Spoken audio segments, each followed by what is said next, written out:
Namaste. We welcome you in the online classes of Abhyuday Vidyasthali School. Today we will study the chapter 3 of class 9, part 5, जिसमें हम देखेंगे postulates of Dalton's atomic theory. We have already studied the 8 postulates of Dalton's atomic theory. Today we will study 9th and 10th postulate. So 9th postulate states that during chemical combination, atoms of different elements combine in small whole numbers to form compounds. ठीक है, जो किसी भी chemical combination के या chemical reaction के दौरान क्या होता है, जो एलिमेंट्स होते हैं, अलग अलग एलिमेंट्स के जो एटम्स होते हैं वो कंबाइन होते हैं होल नंबर्स में. ठीक है, स्मॉल होल नंबर्स में, मतलब अगर वो ज्यादा अमाउंट में भी है तब भी हमें फाइनली जो एक नंबर ऑब्टेन होगा वो कैसा होगा, स्मॉल होल नंबर. ठीक है, हम एक एग्जांपल देखते हैं. For example hydrogen and oxygen जो है, दो अलग अलग एलिमेंट्स के एटम्स है, वो कंबाइन होकर के वाटर का फॉर्मेशन कर रहे हैं. ठीक है, अब जो हाइड्रोजन है उसका एटॉमिक मास होता है 1, बट यहाँ पर 2 है, इसलिए हम 1 into 2 करेंगे तो 2 आ जाएगा. ऑक्सीजन का होता है 16. सो अगर हम उसका रेशियो निकालेंगे तो 2:16. अगर हम इसको स्मॉल होल नंबर के तौर पर अगर देखें, हम इसे डिवाइड करेंगे तो क्या आ जाएगा, 1:8. दैट इज दो अलग अलग एलिमेंट्स केमिकली कंबाइन हुए और हमें क्या ऑब्टेन हुआ, एक स्मॉल होल नंबर.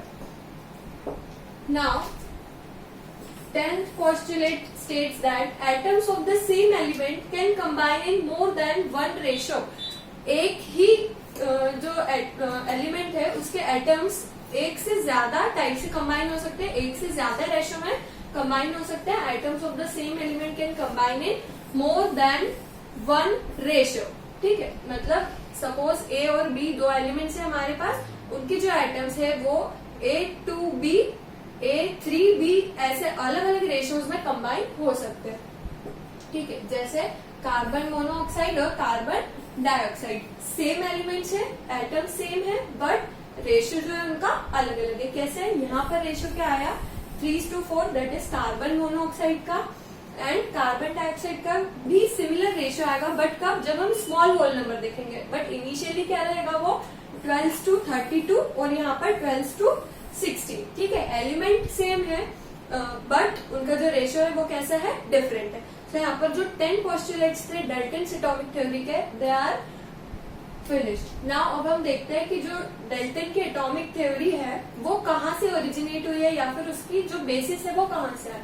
ठीक है, Dalton's atomic theory was based on the laws of chemical combination. हम पहले ही पढ़ चुके हैं कि जो लॉज ऑफ केमिकल कॉम्बिनेशन होते हैं, दो होते हैं. ठीक है, first matter can neither be created nor be destroyed, और जो दूसरा है वो है कांस्टेंट प्रपोर्शन का लॉ.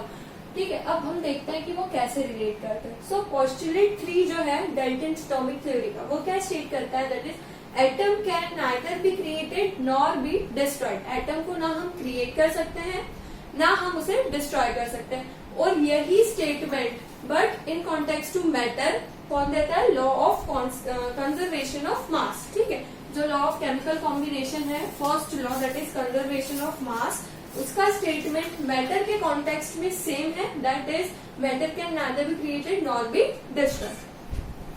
नेक्स्ट जो सेकंड लॉ है कांस्टेंट प्रपोर्शन का, वो पोस्टुलेट नंबर 8 से रिलेट करता है. So what is the postulate 8? The number and kinds of atom in a compound are fixed. ठीक है, कितने टाइप के एटम्स कंबाइन होंगे और कितने एटम्स कंबाइन होंगे, ये हमेशा एक कंपाउंड में फिक्स्ड होता है. ठीक है, तो वो किससे रिलेट कर रहा है, हमारे लॉ ऑफ कांस्टेंट प्रपोर्शन से.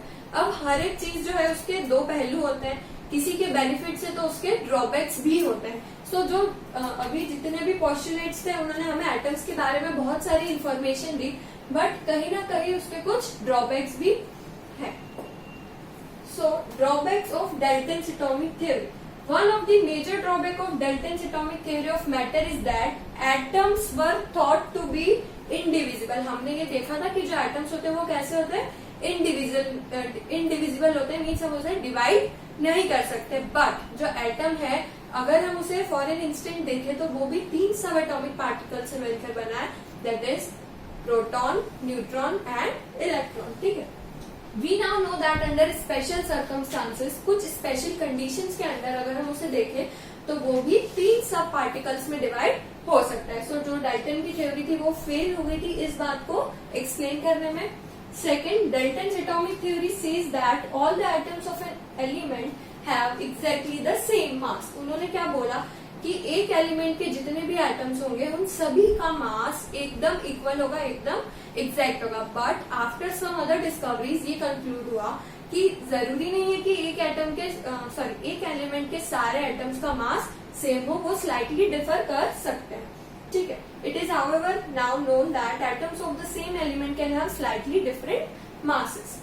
Third, Dalton's atomic theory said that atoms of different element have different masses. It is however, अब जो सेकेंड ड्रॉबैक था उसी का अपोजिट है थर्ड, कि जरूरी नहीं है कि दो अलग अलग एलिमेंट के एटम्स का मास भी डिफर हो, उन दोनों का मास भी सेम हो सकता है. ठीक है.